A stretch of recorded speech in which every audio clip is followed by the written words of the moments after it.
The events you are about to see took place over a span of 7 years. Together, these events unfold a story of the domestic abuse of Norman, a father and a husband. The first chapter in this story was taped 7 years ago as part of a video we were producing on domestic violence against older adults. To me, it's a $64,000 question. I'm not lying to you.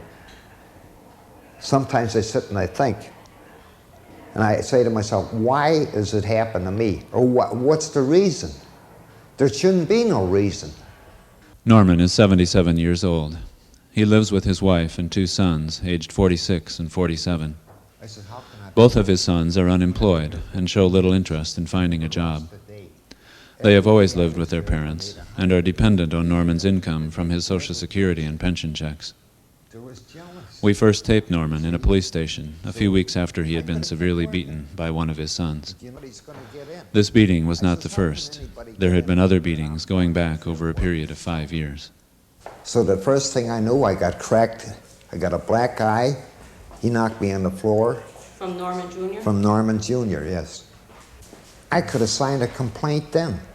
But the thing was, if I signed a complaint, I was afraid that when I go home, they're going to beat me up. That's why I never signed it, because I figured once I get in the house, I'm done. Yeah. And I know they'd work me over, believe me, and I don't want that no more. I'm tired of that. I had 3 ribs broke on the left side. Several times, the Senior Services Division of the Chicago Police Department helped Norman find a place to stay and assisted him in getting orders of protection. That's when they sent me to these homes. That's when I first met Norman, Right. in the emergency room at the hospital.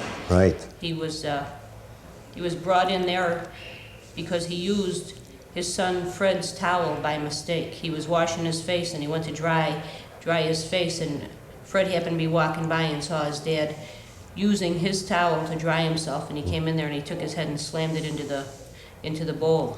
Yeah. And he had to have stitches to close his head up. He was just battered. But since that, he's been out of the house a few times. Yeah, He's been a few placed in times. shelters, and we placed him in a couple other places. But he'll run into family members, and they convince him to come back home. I always think it's going to get better, but it only lasts so long. Being completely ostracized from the family, and he has no social life whatsoever, and they take his money, and Norman has to work a few hours a week just to get spending money for himself, because they take all his pension and his Social Security to live on. On the 3rd of the month, his family would drive him down to the bank, and he'd withdraw that money to pay the rent and to pay the utilities. I don't want to run over here all the time and tell them that I got beat up. I should never get beat up, to be honest with you. I shouldn't run. That's our furniture, our stuff I work for. It isn't the greatest no more, but it's a hard thing to explain. After this last beating, Norman decided that he would, in fact, press charges. They've been arrested, they've posted bond, and they're out on bond until the court. At the court, they could be found guilty and sentenced to jail. In the past, Norman would leave home after a beating, but would eventually come back. This time, he said, it would be different. If I go back, it'll last so long. And then something will happen again. And maybe they'll kill me one of these days. I couldn't say, but you never know. I don't want to see him put in jail. Let him go home with my wife, and that's it. I'll never go and see him no more.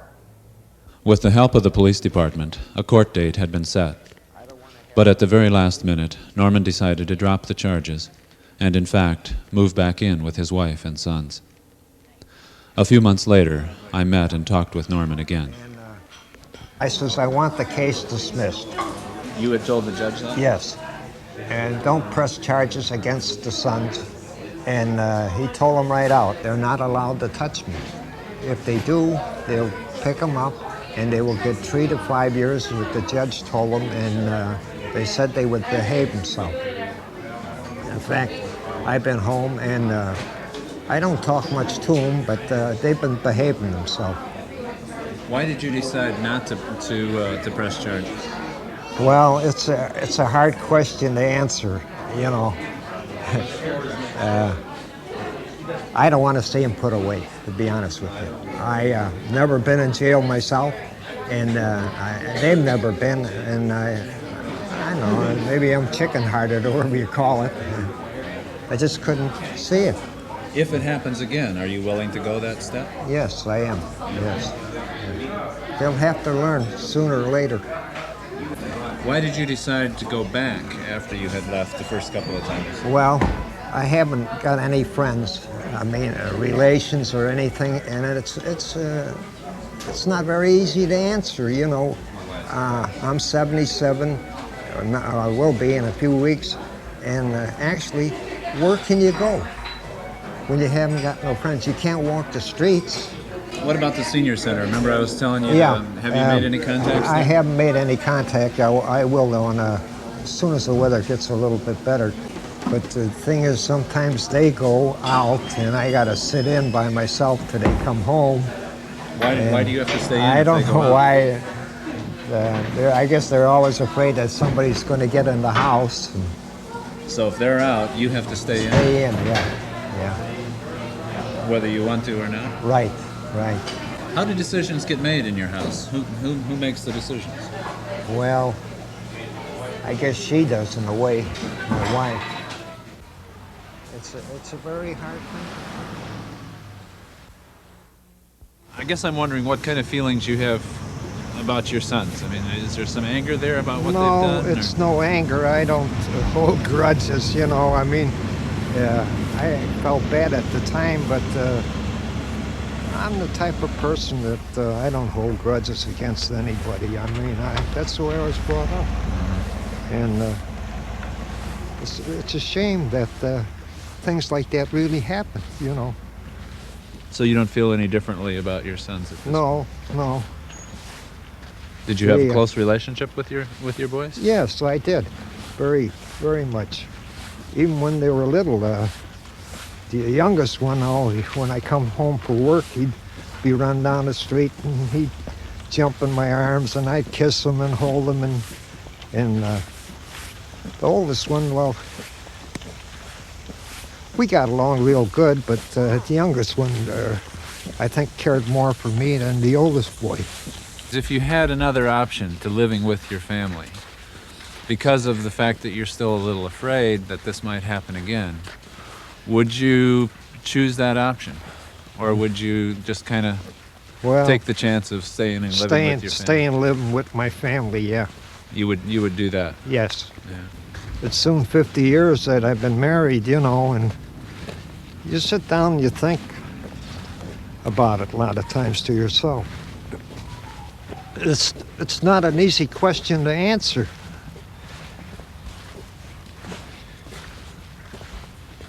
It's not like being with your wife and your two sons. I don't like to go. I'd rather stay with them Yeah. till the day I pass away. Shortly after this tape was finished, Norman was again beaten by one of his sons and spent 3 days in the hospital. 2 months later, Norman left his family and tried living in a single-room hotel for older adults. He stayed away one night and then decided to go back to live with his family.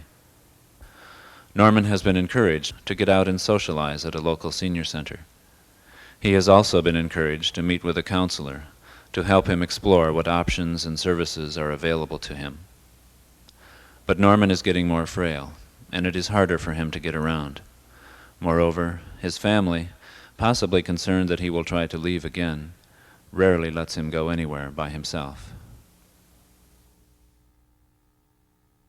A year and a half later, Norman was again beaten by his son, Norman Jr. During the beating, Norman's hip was broken. Norman was taken to a hospital, and while he was there, suffered a stroke. The Chicago Department on Aging and Disability, familiar with Norman's case, at this point intervened and asked the courts to appoint a state guardian for Norman.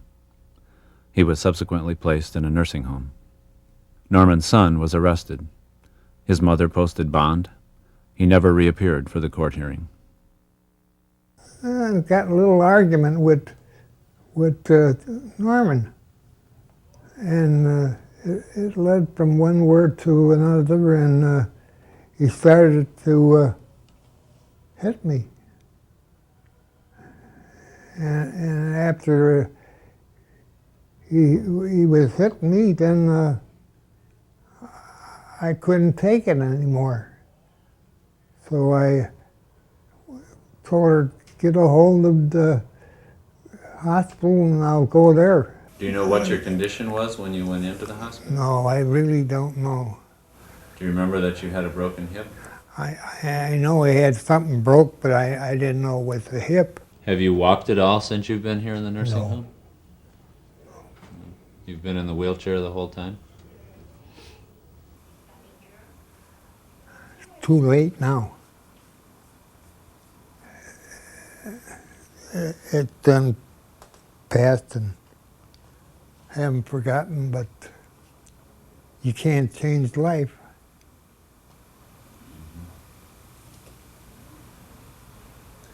What would you like to see happen for the rest of your life? I just live with my Evelyn and Fred and Norman and forget about it. Because I can get along with them real good.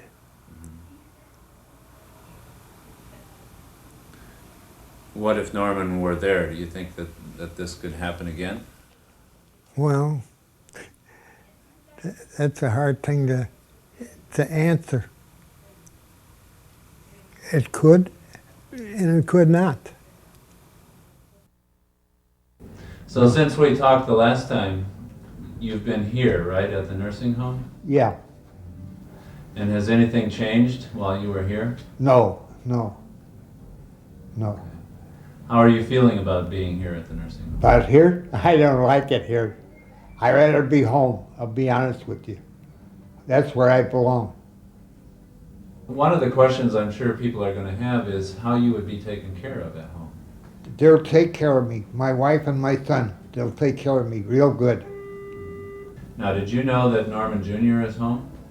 No, I didn't know that. I know that. One of my concerns is that, you know, what happened before might happen again. No, I doubt it very much. I think he's seen the mistake and it was all a mistake, to be truthful. So I meant How to do tell you you. feel about him coming home? Oh, yeah. It would be a lot of work, but I don't mind. Do you think you would be able to do it? Fred, oh yeah, Fred can handle him. But see, he can't stand that, I know.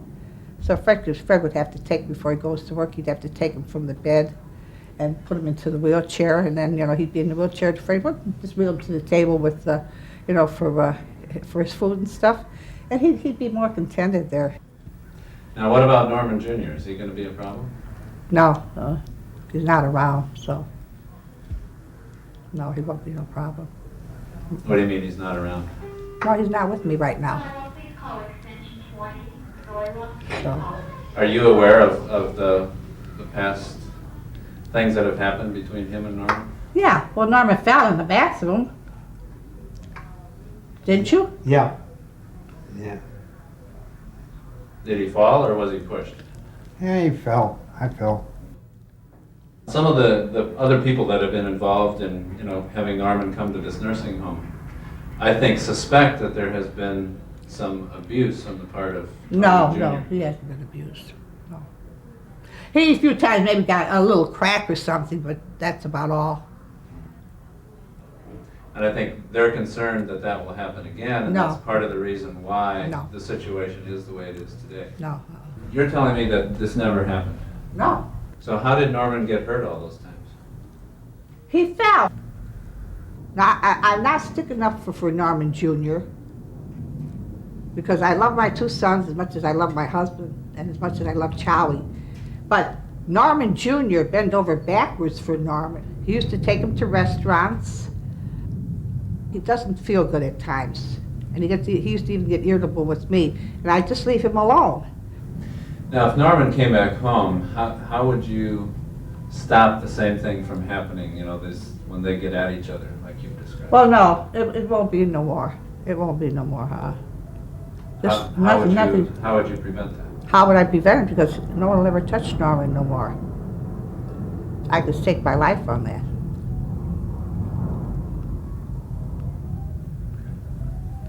Now, you said that Norman wasn't home, but I have to tell you that I just called your house. All right, so, well, I spent $1,000. I don't know who turned Norman in, but I spent $1,000 to get Norman out of jail. It wasn't you, was it? Well, I don't know who it was, but Norman wrote a letter that he doesn't want anybody to, prosecute his son. I wrote the letter, he signed it. Well, she come flared up at me, the nurse on the second floor, the head one, and she said, "Did you force him?" I said, "I don't force Norman to do nothing." I said, "He did it of his own will." I read what was in the letter. I said, "Do you want to sign it?" He says, "Yes," and he signed it.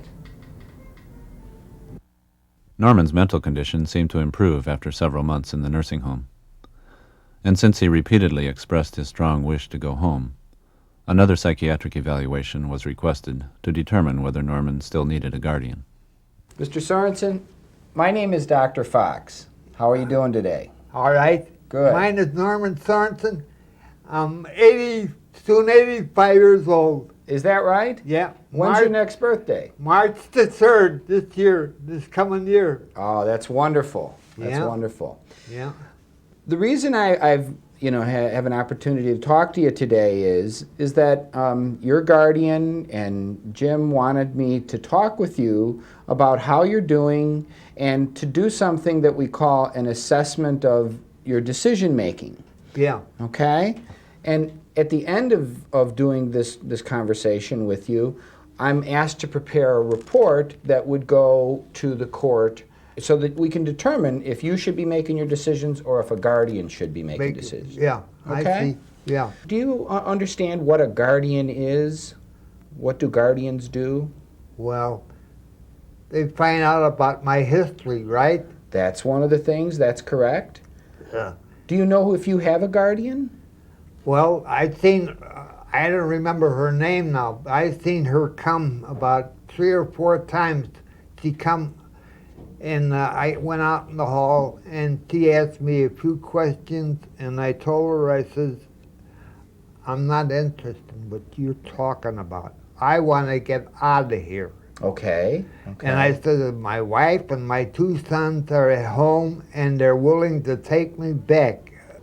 When it comes to making decisions about, let's say, heaven forbid, let's say that you had to go have surgery or something, who would decide that decision? Who would make that decision? Well, I would. Ah, okay. I would. If I had to say something wrong with me and I had to take an operation, I would decide either Okay. yes or no. Okay. Now, right now where are we at right now? What is this place that we're at right now? What do they call this place? It's a nursing home. Nursing home. What kind of problems were you having that you needed medical care? Well, I got beat up a little by my one son, quite a bit. I don't know why. I was always good to him. I never touched him myself. And I don't know, he changed all of a sudden. And he was in an automobile accident when we lived on Armitage and Kimball. And it seemed like from that time on, he changed.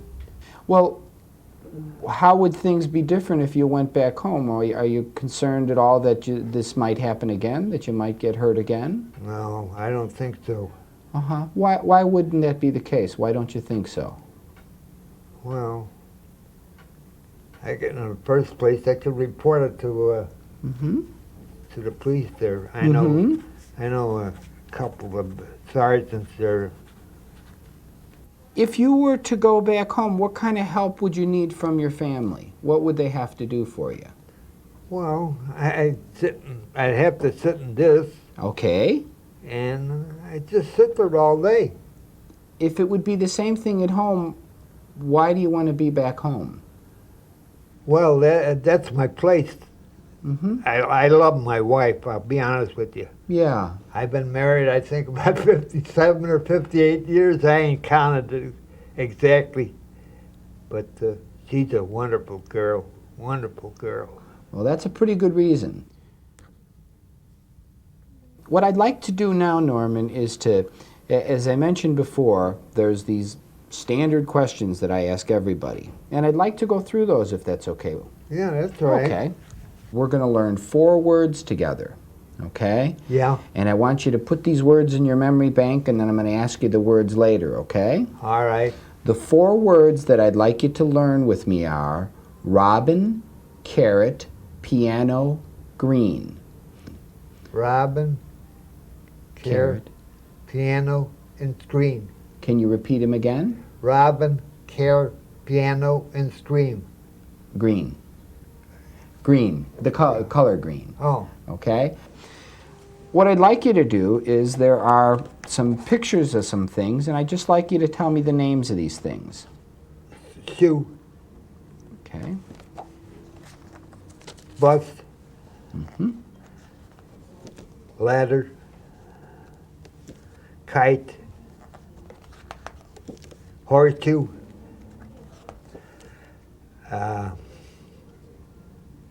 anchor. Very good. Now, I'm going to put some things out on the table here. You see these items on the table here? Yeah. Okay. What I'd like you to do is, and Name me. I'll tell you what to do and then you can do it, okay? All right. What I would like you to do is turn over the card, hand me the comb, point to the floor.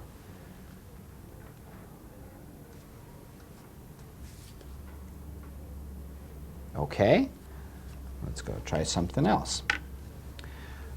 What I'd like you to do is pick up the keys, then hand me the pen.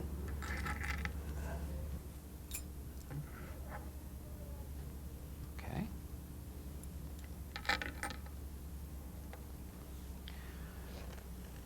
Turn over the card and then pick up the pen. Okay.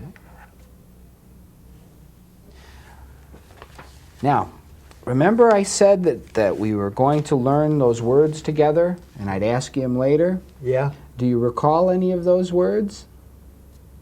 What you just told me about? Yes, the 4 words we learned together. Yeah. Any of them come back in your memory? No, not right now. Not right now. Not too good on that. Well, would you like a hint? Yeah. Okay, one of them was a type of bird. Type of bird. Type of bird, yes. Bear, would I supposed to name the bird? Yes, the type of bird, it was one of the words we learned together. Sparrow? Well, I will tell you it's either a robin, a blue jay, or a sparrow. Which one of those? Robin. Okay. The second one was a type of vegetable.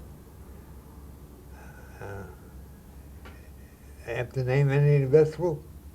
Well, I can give you a list of 3 and you can pick from there. How's that? All right. Okay?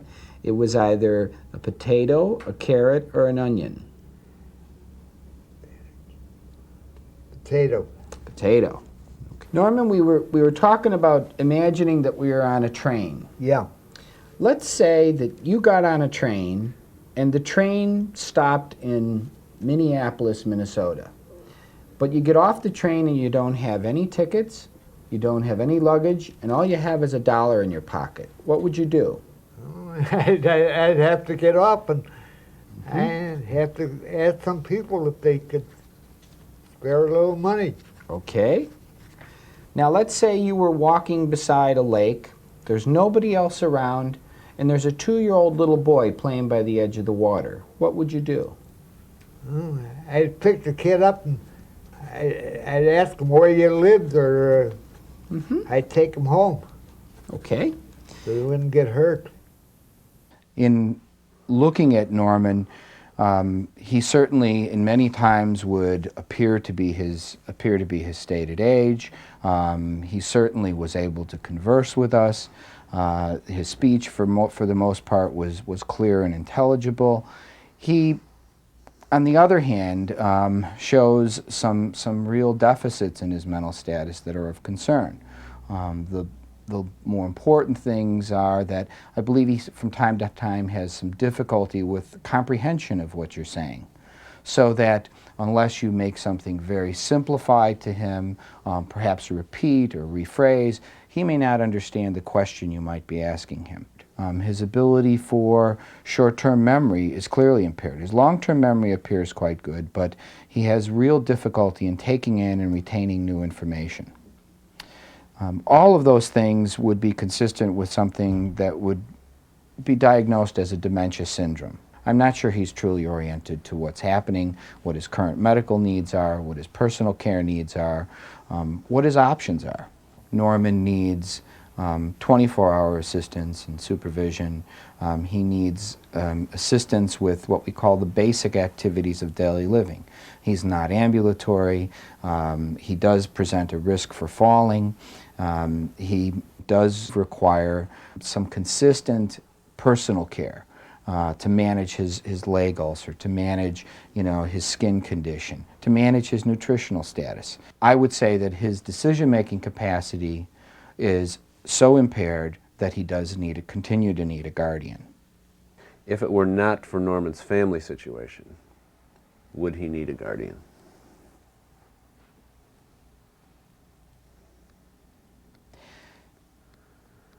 If it were not for his family situation, Norman is close to the type of individual who could potentially execute a power of attorney. I would clearly want him to have some other decision maker available to him, because he's going to have other medical problems. He's going to have other issues that are going to come up. He needs to have someone who has, I think particularly in his case, enough patience and ability to explain what's happening to him that you might not get in a traditional medical encounter. Norman, can I ask you a question? There's basically two choices for you. That you stay here in the nursing home and be safe. Yeah. Nobody will hurt you. Right.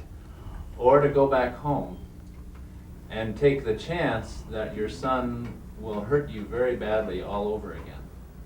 Well, Now, between those two choices, do you understand those two choices? yeah, I know. Knowing that, which would you choose? Well, somebody would have to talk to the boy, either a detective or somebody, and get it in his head that if he don't ever hit his father again, or we'll put you away for quite a while. And I think that would make him think. I really do. But you remember that that was done many times before, don't you? Yeah, it was done quite a few times, yeah. And do you really think that Norman Jr. is going to change? Well, I don't know. It's a hard thing to say.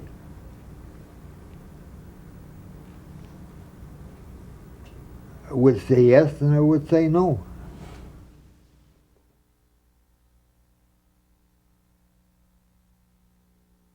Sometimes I sit and I think, and I say to myself, why does it happen to me? Or what's the reason? There shouldn't be no reason. I don't want to see him put away, to be honest with you. I've never been in jail myself, and they've never been, and I don't know, maybe I'm chicken-hearted or whatever you call it. I just couldn't see it. How do decisions get made in your house? Who makes the decisions? Well, I guess she does in a way, my wife. If you had another option to living with your family, because of the fact that you're still a little afraid that this might happen again, would you choose that option? Or would you just kind of take the chance of staying and living with your family? Staying living with my family, yeah.